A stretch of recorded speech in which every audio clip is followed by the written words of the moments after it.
Hello दोस्तों, Shiv institute परिवार में आप सभी दोस्तों का स्वागत है। आशा करते हैं दोस्तों आप लोग स्वस्थ होंगे, मस्त होंगे और अपनी पढ़ाई लिखाई कर रहे होंगे। दोस्तों जैसा कि दोस्तों मैं बता दूं, आज की क्लास में आप सभी का स्वागत है। हेलो दोस्तों, शिव इंस्टीट्यूट परिवार में आप सभी दोस्तों का स्वागत है। आप सभी छात्र छात्राओं का स्वागत है।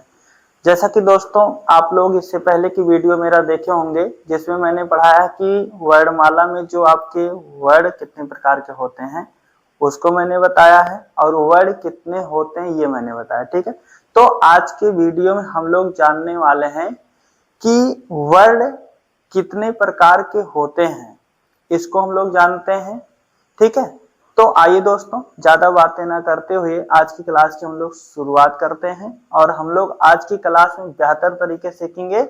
यदि अगर आप चैनल को सब्सक्राइब नहीं किए हैं तो आप जरूर सब्सक्राइब कर लीजिए, जिससे आपको डेली वीडियो आपको मिलता रहे। ठीक है, तो आइए हम लोग सीखने वाले हैं कि हिंदी वर्णमाला में हम लोग सीखेंगे कि वर्णमाला में जो वर्ड होते हैं वो कितने प्रकार के होते हैं। ठीक है, तो देखना ध्यान से, इसमें जो वर्ण होते हैं ये मुख्यतः दो प्रकार के होते हैं। कितने प्रकार के होते हैं? दो प्रकार के होते हैं। अब बताइए सर, ये दो प्रकार हैं कौन कौन?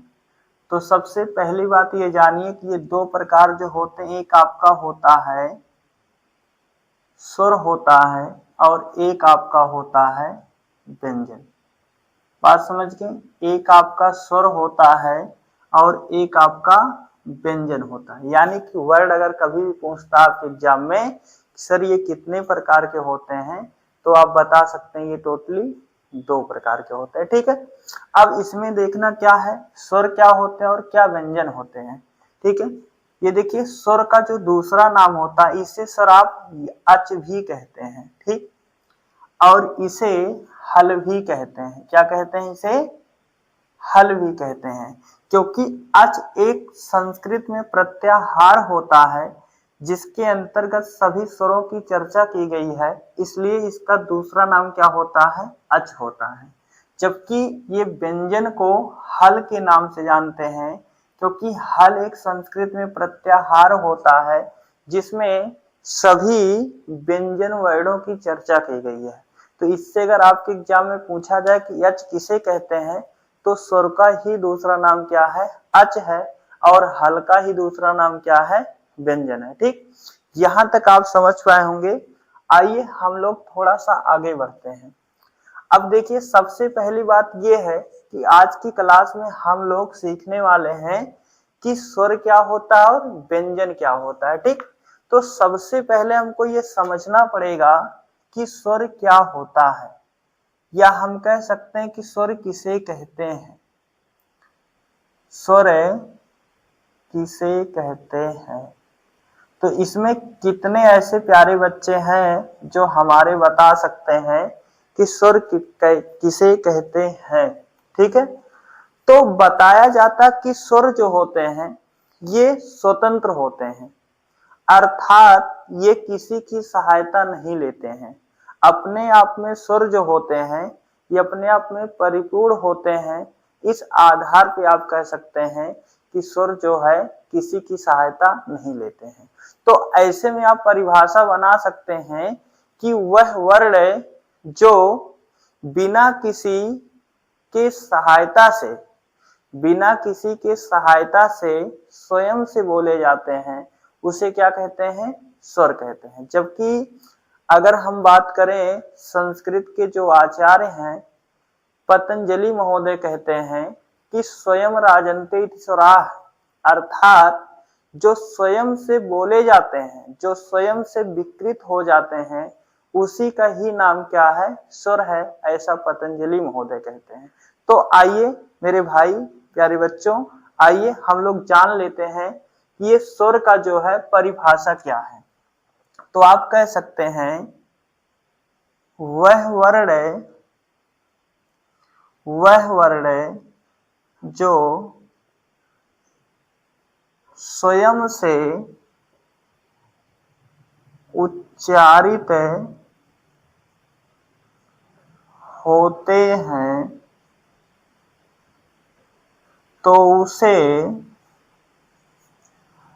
तो उसे स्वर कहते हैं, उसे स्वर कहते हैं। ठीक, या आप ऐसा भी कह सकते हैं, वह वर्ण जो स्वतंत्र रूप से बोले जाते हैं तो उसे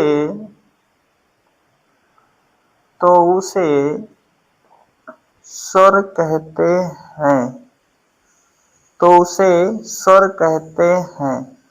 आपको मैं दूसरी परिभाषा भी बता सकता हूं कि या करके अगर ऐसा पूछ ले कि वह वर्ण जो बिना किसी बाधा या अवरोध के उच्चारित होते हैं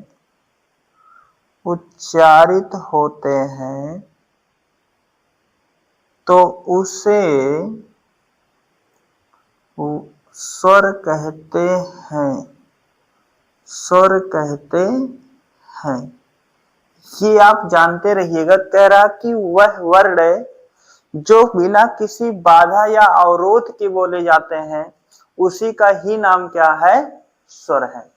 ठीक है, देखिए आपके एग्जाम में ये परिभाषा भी बहुत महत्वपूर्ण रखती है, क्योंकि भाई देखना हम लोग टेट के लिए पढ़ रहे हैं, यूपी पुलिस के लिए पढ़ रहे हैं, तो ऐसे में ध्यान देना परिभाषा भी मायने रखती है। ठीक है, तो अगर परिभाषा सवाल पूछता है तो हमारा गलत नहीं होना चाहिए।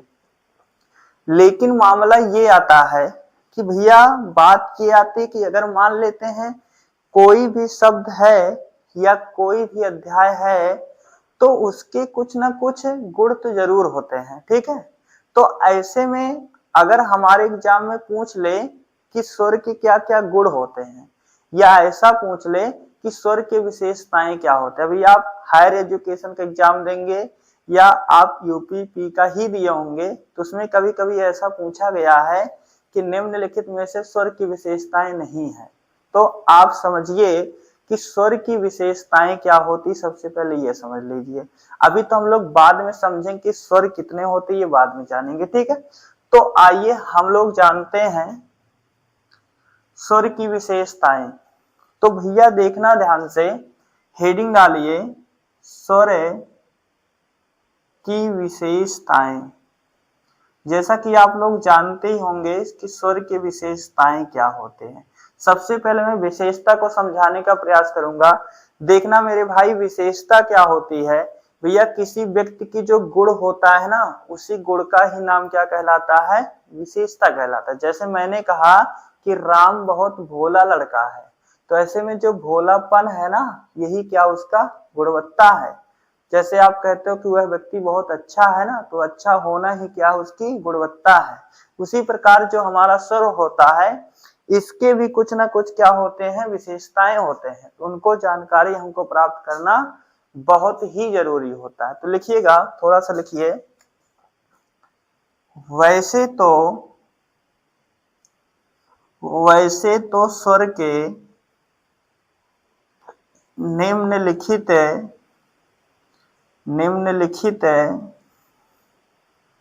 विशेषताएं हैं, लेकिन उनमें से महत्वपूर्ण विशेषताओं को हम जानेंगे। कह रहा कि वैसे तो विशेषताएं बहुत सारे होते हैं, लेकिन हमको वही जानकारी प्राप्त करना है जो हमारे एग्जाम में अधिकांश सवाल पूछे गए हैं। ठीक है, तो आइए सबसे पहली विशेषता हम जानते हैं कि भैया सभी जो स्वर होते हैं ना, सभी स्वर स्वतंत्र होते हैं, स्वतंत्र होते हैं। सभी स्वर मुखर होते हैं। मुखर होते हैं। सभी स्वर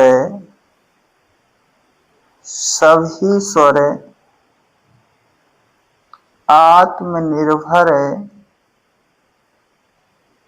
होते हैं।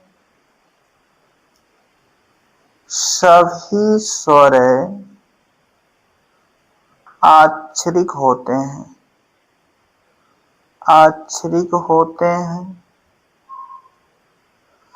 सभी स्वर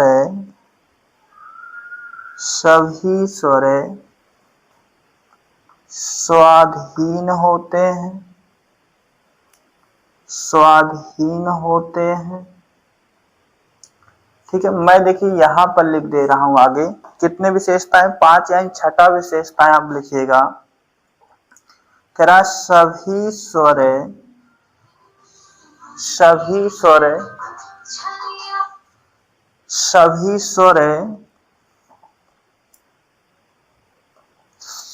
स्वाधीन होते हैं। सभी स्वर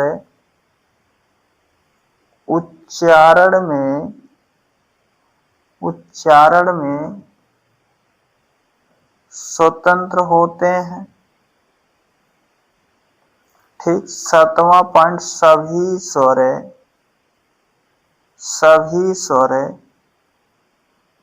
सघोष होते हैं। 8वां पॉइंट, सभी स्वर अल्प प्राण होते हैं।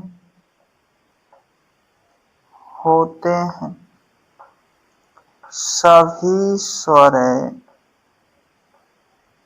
स्वराघात करने में सक्षम होते हैं।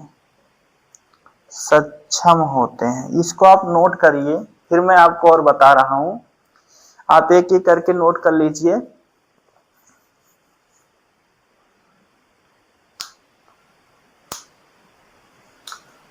चलिए, ये अगर आप लिख तो यहां मैं थोड़ा सा लिख दे रहा हूं, आप लोग नोट करिए। अभी मैं एक एक करके सभी बातें समझा दूंगा, आप लोग अभी नोट कर लीजिए, एक भी पॉइंट छोड़ने वाला नहीं है। ठीक है, क्योंकि देखना भैया, हमको पढ़ाई इस तरीके से करना है, रट्टा मारना नहीं है, हमको समझ कर पढ़ाई करना है। ठीक है, तो इस हिसाब से रट्टा मारने वाली यहाँ पर कोई वो नहीं होती हमारे क्लास में। जो भी बताएंगे हम समझ के आधार बताएंगे। ठीक, यानी कि 10 विशेषताएं, 11वीं विशेषताएं लिखेंगे। इनका उच्चारण देर तक होता है।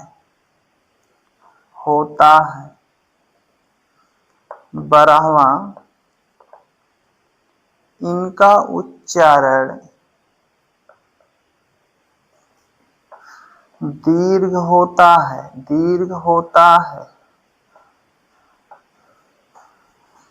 13, इनका उच्चारण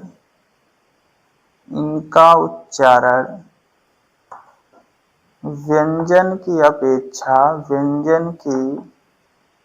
अपेक्षा अधिक मुखर होती है। अगला पॉइंट, इनकी सभी मात्राएं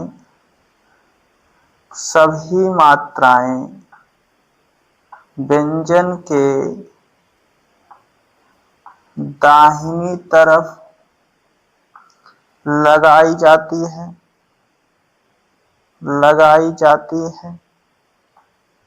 ठीक, अगला पॉइंट,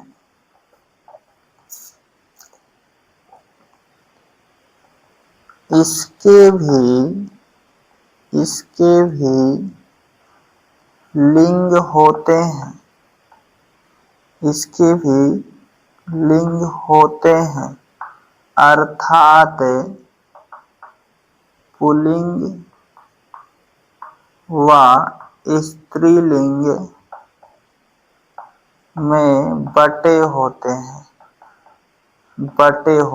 यहाँ तक बात आप नोट कर लीजिए।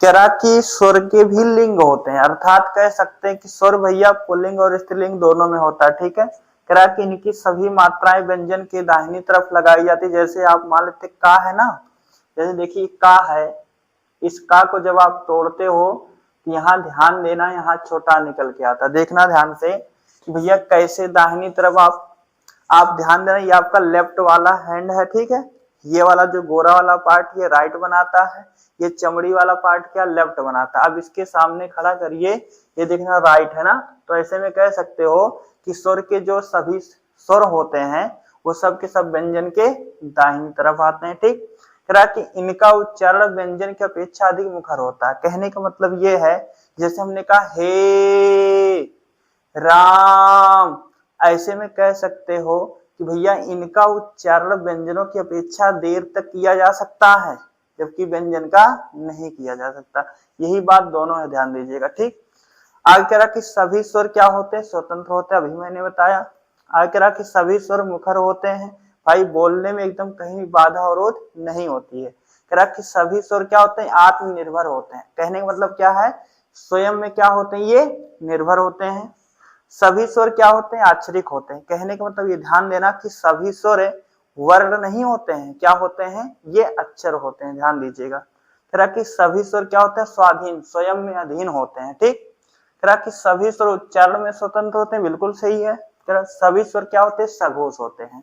क्वेश्चन ध्यान दीजिए, पूछा गया कि सभी स्वर क्या होते हैं, सघोष होते हैं। ठीक, कह रहा कि सभी स्वर क्या होते हैं, अल्प प्राण भी होते हैं। ठीक है, और सभी स्वर क्या होते हैं, स्वराघातु करने में वो सक्षम होते हैं।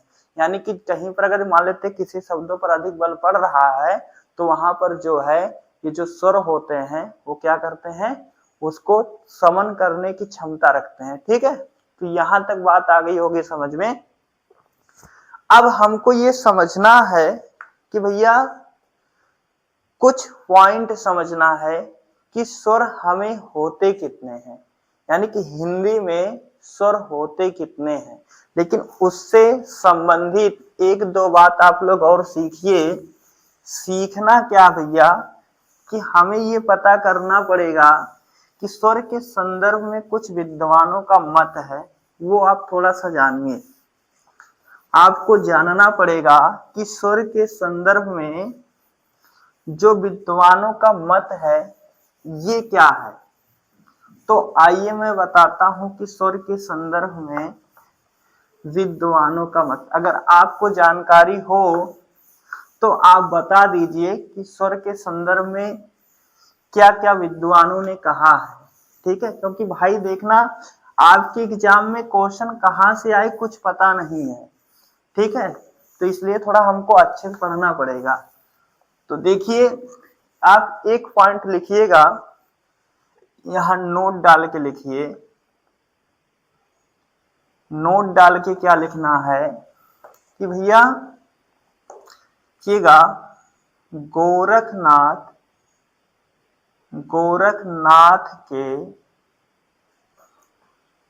के अनुसार स्वर के सभी मात्राएं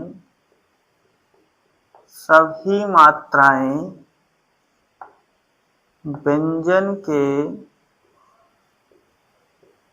दाहिनी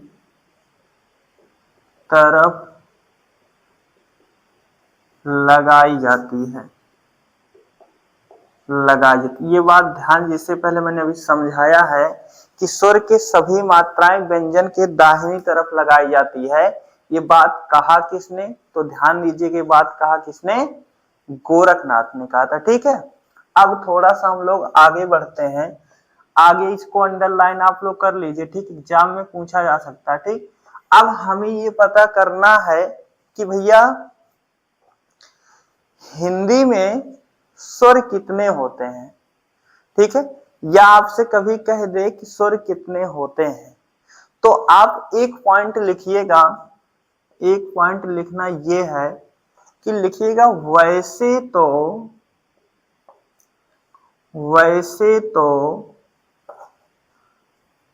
स्वर 13 होते हैं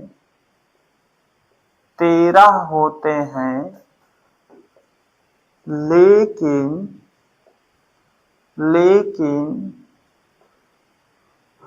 हिंदी में कुल स्वर 11 होते हैं। कितने होते हैं? 11 होते हैं।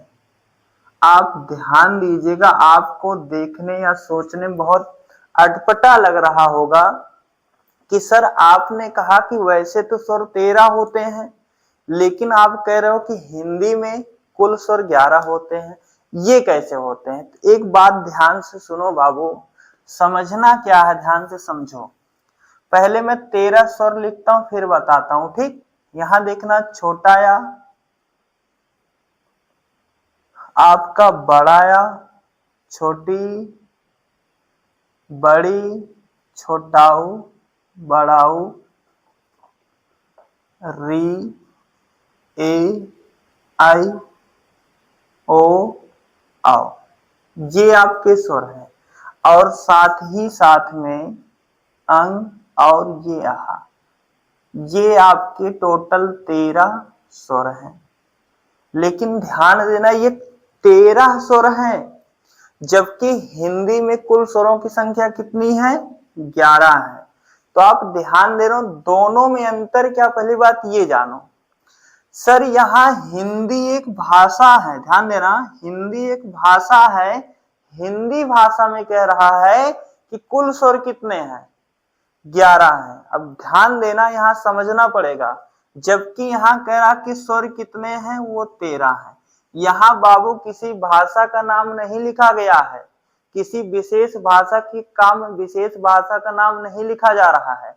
ऐसे में अगर ऐसे पूछे सिर्फ स्वर कितने हैं ना, तो आपको हमेशा और हमेशा बताना 13 है। जबकि हिंदी भाषा में पूछेगा कि स्वर कितने हैं, तो 11 बताना है, ठीक है? कुल पूछेगा तो भी 11 बताना है, और स्वर पूछेगा तो भी 11 बताना है। तो ध्यान देना, हिंदी में कौन कौन है ये आप जानते रहिए। यही आपके बाबू हिंदी में 11 स्वर हैं, यही हिंदी में 11 स्वर हैं, ये आप जानते रहिए। लेकिन ध्यान दीजिए, अगर कभी पूछे कि हिंदी में मूल स्वर है, तो ध्यान दीजिए, हिंदी में मूल स्वर की अगर बात करें ना, तो हिंदी में मूल स्वर भी कितने होते हैं? 11 होते हैं। लेकिन एक जगह आप लोग फंसेंगे कहाँ? कि भैया हिंदी में मूल स्वर के 2 कंडीशन है।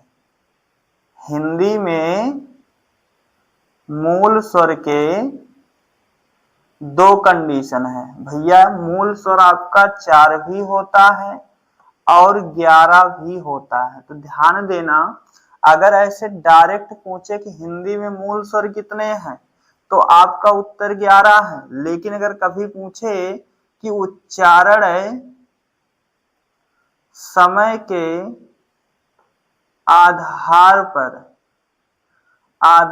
पर मूल स्वर, तो आप जानते रहिए कितने होंगे? 4 होंगे। कौन कौन होते हैं?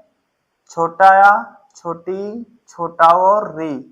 अगर उच्चारण समय के आधार पर मूल स्वर पूछता है तो आपको 4 बताना है। अगर हिंदी में मूल स्वर पूछता है तो 11 बताना है, ठीक है? यही जो मैंने लिखा है टोटल मूल स्वर है, ठीक?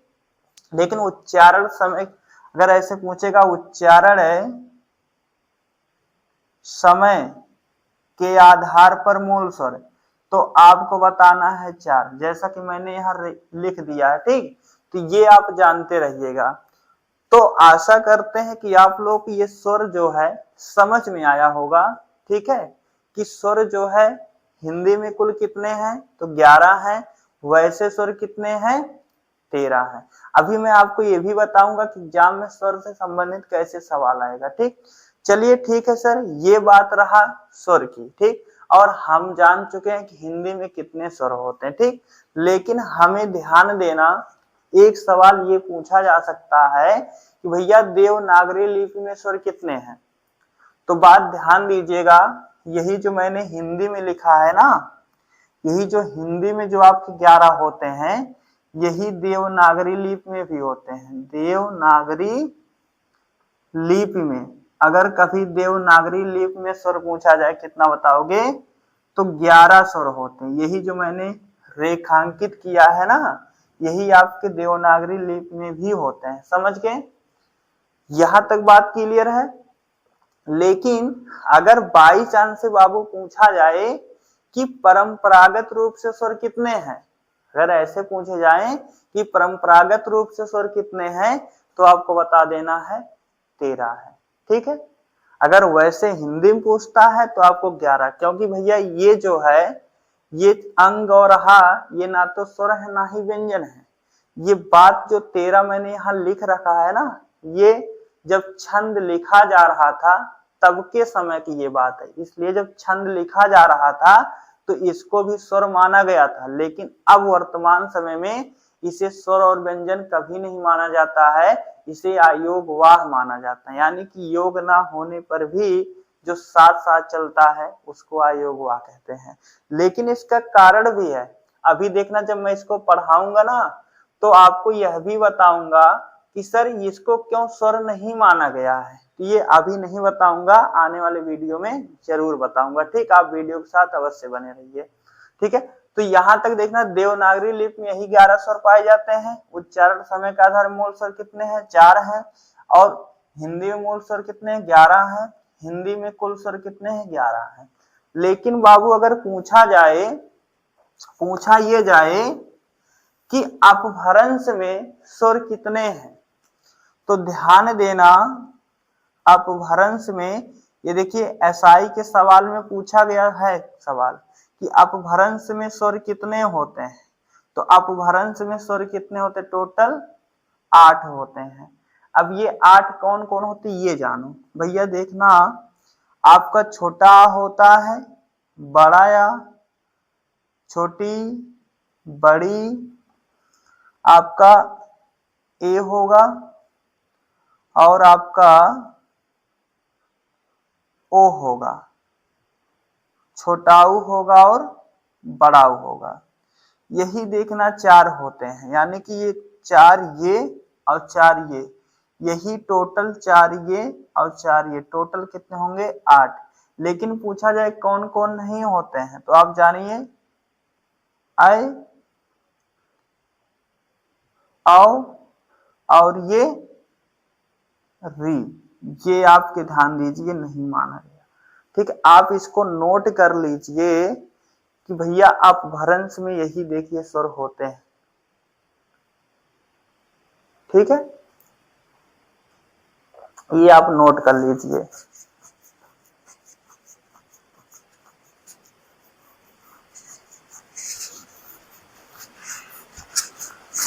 यहाँ देखना, ये जो है थोड़ा सा मिस्टेक हुआ है, यहाँ पर ध्यान दीजिएगा। हाँ ये देखिए, बाकी यहाँ कोई छूट रहा है, यहाँ पर छोटा, बड़ा, छोटी, बड़ी, ए, छोटाऊ। हाँ सही तो है, कोई दिक्कत नहीं, ठीक है, बिल्कुल सही है, ठीक है। यही टोटल आपके होते हैं 8। लेकिन पूछा जाएगा कि अपभ्रंश भाषा में कौन शामिल नहीं है, तो आई नहीं शामिल है, औ नहीं शामिल और री नहीं शामिल है, ध्यान दीजिएगा, ठीक है। तो अपभ्रंश भाषा में कुल स्वर कितने हो गए? 8 हो गए, ठीक है। इसको आप नोट करिए, तब तक मैं इधर मिटाता हूं और आपको मैं समझाने का प्रयास करता हूं, ठीक। तो अपभ्रंश में स्वर कितने हैं भैया? टोटल 8 हो गए, ठीक। कौन कौन पूछेगा तो आपको बताना, छोटा, बड़ा, छोटी, बड़ी, ए, ओ, छोटाऊ, बड़ाऊ, ये होते हैं, ठीक है। तो आप अब तो मुझे लगता नहीं भूलोगे, ठीक है। अब देखना, हमको ये जानकारी प्राप्त करना है कि भैया मामला ये है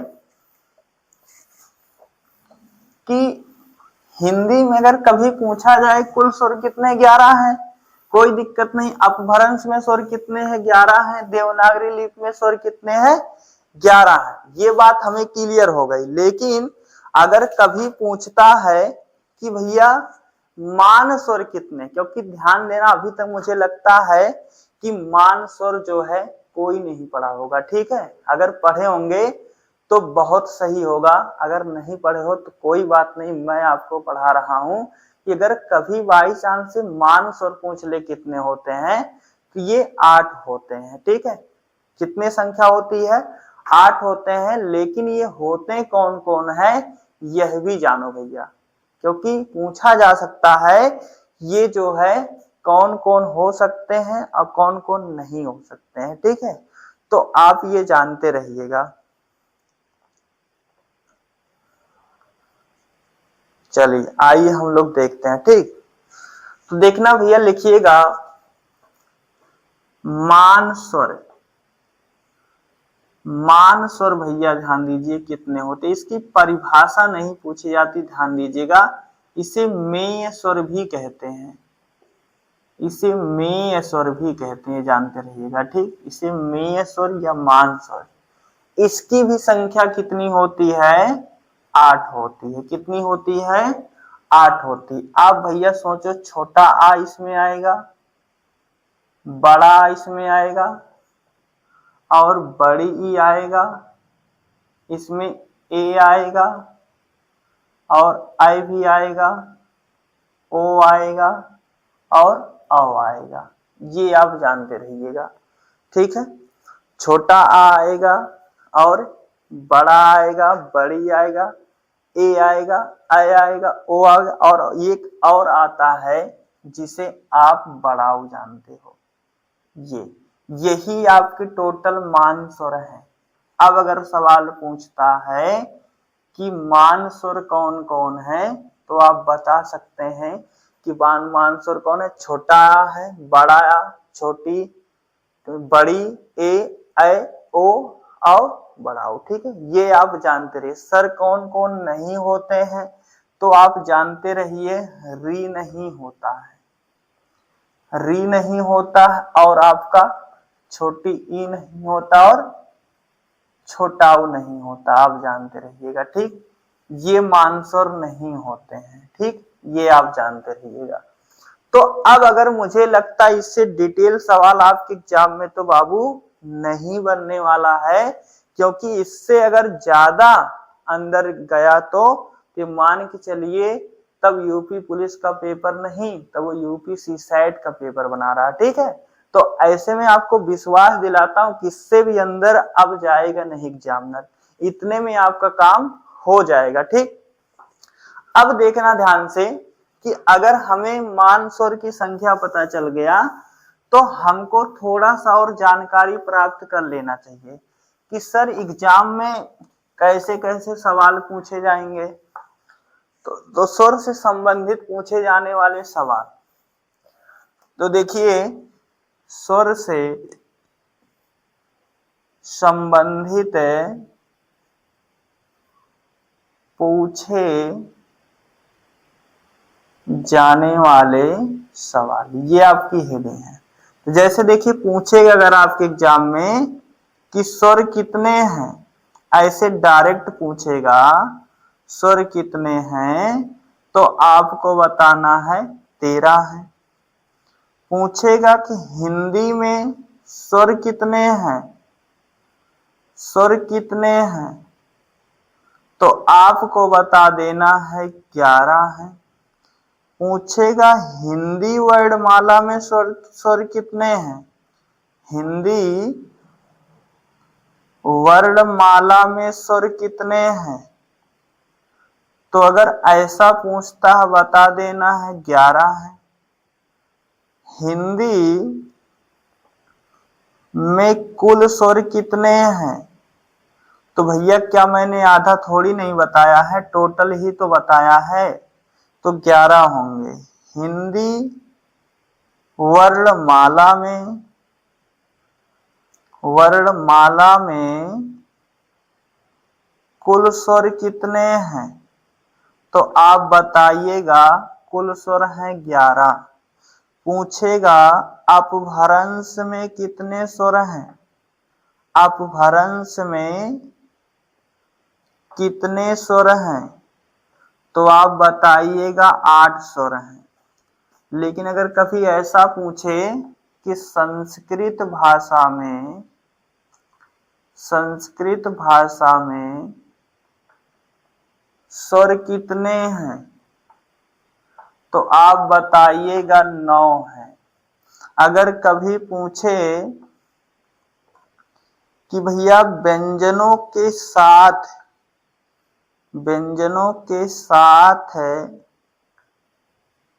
लगने पर स्वर कितने हैं, तो आपको बताना है 10। पूछेगा मात्रा की दृष्टि से स्वरों की संख्या, तो आपको बताना है 11। अगर पूछता है कि परंपरागत रूप से स्वर कितने हैं, तो आपको बताना है 13। और पूछेगा देवनागरी लिपि में स्वर कितने हैं, देवनागरी लिपि में स्वर कितने हैं, तो आपको बता देना है 11 है। अगर पूछे मान स्वर कितने हैं, तो आपको बता देना 8 होते हैं, जो मैंने अभी बताया। अब देखना है मेरे भाई, अब इससे ज्यादा जो है सवाल बनने का कोई चांस नहीं है, ठीक है। अब अगर यहां तक कोई भी बात आपको समझ में नहीं आई हो तो आप बताइए, मैं पुनः समझाने का प्रयास करता हूं, ठीक है। और अगर कोई बात नहीं समझ में आएगा तो आप कमेंट बॉक्स में जरूर कमेंट करिएगा, या कहीं भी पढ़ाई में कोई दिक्कत होगी तो भी आप लोग बताइएगा, मैं उसको सुधारने का प्रयास करूंगा। क्योंकि भाई देखना, क्योंकि हर एक टीचर जानता मैं बहुत अच्छा पढ़ा रहा हूं, ठीक है। क्योंकि अच्छाई और बुराई बच्चे निकालते हैं। तो मैं आप लोगों से यही गुजारिश करूंगा कि अगर मेरी पढ़ाई आपको समझ में आ रही होगी तो आप कमेंट में जरूर बताइए।